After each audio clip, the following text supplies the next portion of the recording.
What पूर्णिमा व्रत, जिसे वट सावित्री भी कहा जाता है, की पौराणिक कथा सती सावित्री और उनके पति सत्यवान के अटूट प्रेम, त्याग और दृढ़ संकल्प पर आधारित है।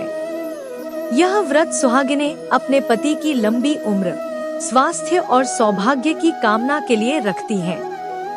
वट पूर्णिमा व्रत की संपूर्ण कथा मध्य देश के राजा अश्वपति की कोई संतान नहीं थी।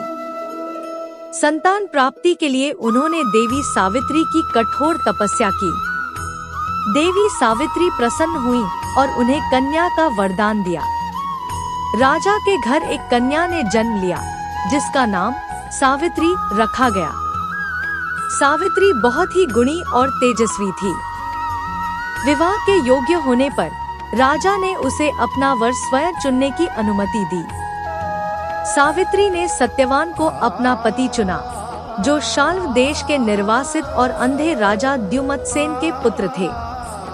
सत्यवान बहुत गुणी और ज्ञानी थे, लेकिन वे वन में रहकर लकड़ियां काटकर अपना जीवन गुजारते थे। जब नारद मुनि को इस विवाह के बारे में पता चला, तो उन्होंने बताया कि सत्यवान अल्पायु है और विवाह के ठीक 1 वर्ष बाद उनकी मृत्यु हो जाएगी।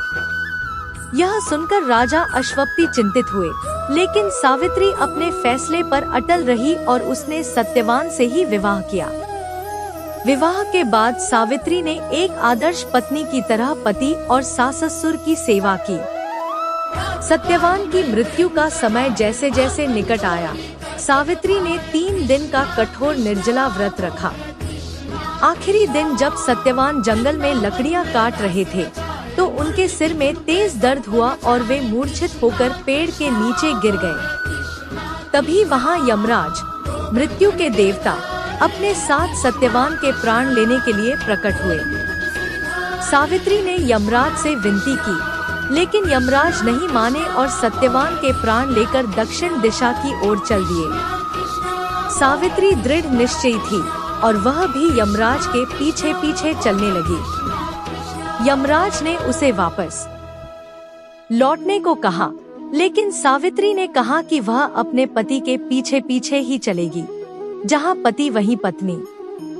सावित्री की पतिभक्ति और ज्ञान भरी बातों से प्रसन्न होकर यमराज ने उसे 3 वरदान मांगने को कहा। पहला वरदान, सावित्री ने अपने अंधे ससुर द्युमत्सेन के राज्य और उनकी खोई हुई दृष्टि मांगी। दूसरा वरदान, अपने निःसंतान पिता के लिए 100 पुत्र मांगे। तीसरा वरदान, सावित्री ने सत्यवान के लिए 100 तेजस्वी पुत्रों की मां बनने का वरदान मांगा। यमराज ने बिना सोचे तथास्तु कह दिया। इसके बाद सावित्री ने यमराज को याद दिलाया कि सत्यवान के बिना 100 पुत्र कैसे संभव है।